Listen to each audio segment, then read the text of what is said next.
ओम नमो नारायणाय. मी योग सद्गुरू डॉक्टर कृष्णदेवगिरी.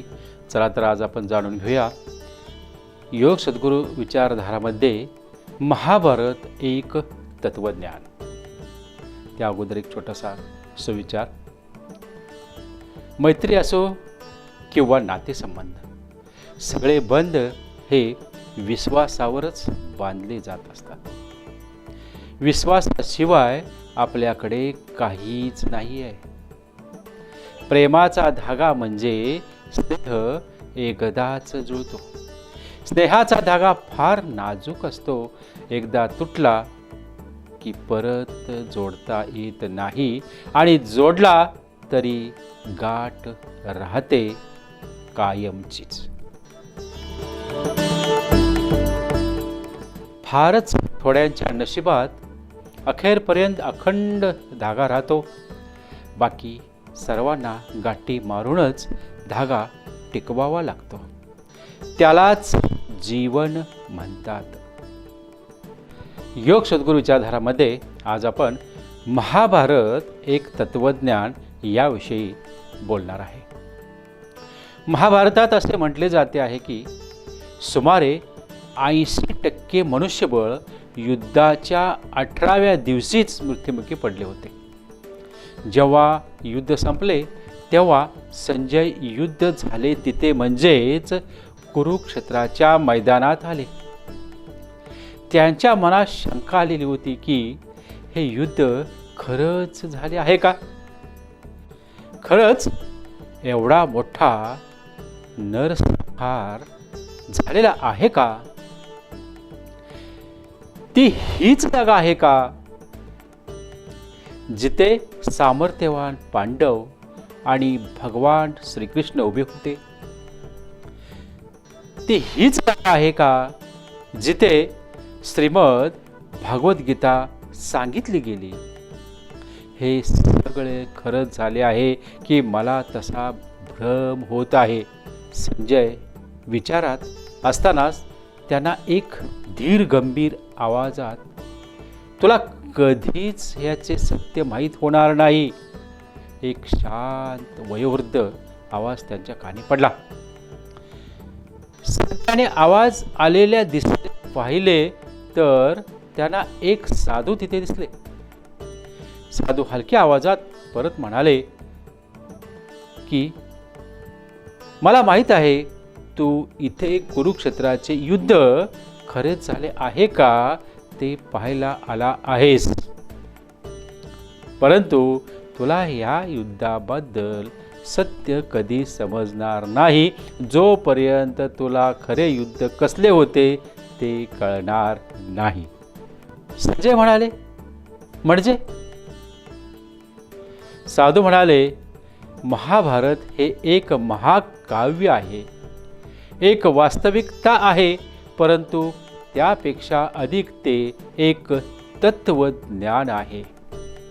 आणि एवढे सांगून ते हसू लागले. साधूंचे हसणे पाहून संजय अजून जास्तच भ्रमित झाले आणि विनंती करू लागले की मला तुम्ही ते तत्वज्ञान सांगू शकतात का? आणि साधू ते तत्वज्ञान सांगू लागले. पांडव म्हणजे दुसरे तिसरे काही नसून 5 ज्ञानेंद्रिये आहेत. एक डोळा दृश्य, कान आवाज, नाक गंध, जीभ चव आणि त्वचा स्पर्श, आणि कौरव म्हणजे 100 दुर्गुण म्हणजेच विषय वासना आहेत, जे दररोज या 5 पांडवांवर आघात करतात, म्हणजेच आपल्या ज्ञानेंद्रियावर आघात करत असतात. या आघातापासून आपल्या 5 पांडवांचे रक्षण करू शकतो. साधू म्हणाले, संजय तुला सांगता येईल याचे रक्षण करणे कधी शक्य होईल? जेव्हा आपल्या रथाचे सारथी ह्या 5 पांडवांचे मित्र भगवान श्रीकृष्ण असतील तेव्हा. साधू उत्तर ऐकून खूप खुश झाले. ते म्हणाले, अगदी बरोबर. श्रीकृष्ण म्हणजे आपल्या आतला आवाज, आपला आत्मा, आपला पथदर्शी प्रकाश. जर श्रीकृष्णाचे आपण ऐकतोय तर आपल्याला चिंता करायची काहीच आवश्यकता नाही.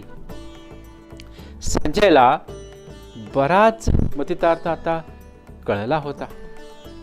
तरी त्याने परत प्रश्न केला, मग जर कौरव हे दुर्गुणच होते तर त्यांच्या बाजूने गुरु द्रोणाचार्य आणि पितामह भीष्म लढले, त्यांचा अर्थ काय होतो?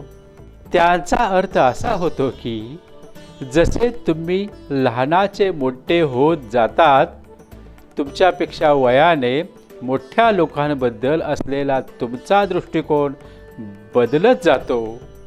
जेव्हा आपण लहान असतो तेव्हा आपल्याला ते एकदम परिपूर्ण वाटत असतात, परंतु जेव्हा आपण मोठे होऊन जातो तेव्हा आपल्याला त्यांच्यात त्रुट्या दिसायला लागतात आणि एके दिवशी आपल्याला ठरवावेच लागते की आपण या मोठ्यांचे ऐकायचे की नाही.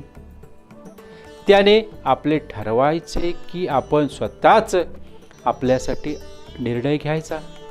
म्हणून अशा धर्मसंकटात श्रीमद भगवान गीतेचे उपदेश महत्त्वाचे ठरतात. संजयला आता सगळेच कळले होते. त्याने शेवटचा प्रश्न केला, मग कर्ण हा पांडव असून त्यांच्याच विरोधात का? अरे हा कर्ण हा 5 ज्ञानेंद्रियासारखाच आपला असतो, तो आपलाच एक भाग असतो, परंतु साथ देतो त्या 100 दुर्गुणांची. हा कर्ण दुसरा तिसरा कोणी नसून आपल्या स्वतःचा विषय वासना असतात. हे सर्व आपल्याच हातात असतात, परंतु त्याची मैत्री 100 दुर्गुणांशी असते. कर्णाला सारखा पश्चाताप होत असतो आणि तो दुर्गुणाची साथ का देतोय त्याचे सतत कारणे देत राहतो. आपली वासना पण अशीच असते, पश्चाताप करते आणि परत तिथेच जाते. संजयच्या डोळ्यातून अश्रू येत असतात. त्याला जगातले सगळ्यात मोठे महाकाव्य महाभारत खऱ्या अर्थाने समजलेले असते. ते दूरवर पसरलेल्या कुरुक्षेत्राला पाहत उभे असतात. ते साधू महाराजांना नमन करण्यासाठी मागे वळतात आणि पाहतात तर त्या जागी कोणीच नसते. ते साधू दिसण्याचे होतात, परंतु एक गहन तत्वज्ञान तिथे ठेवून जातात. पटतंय ना?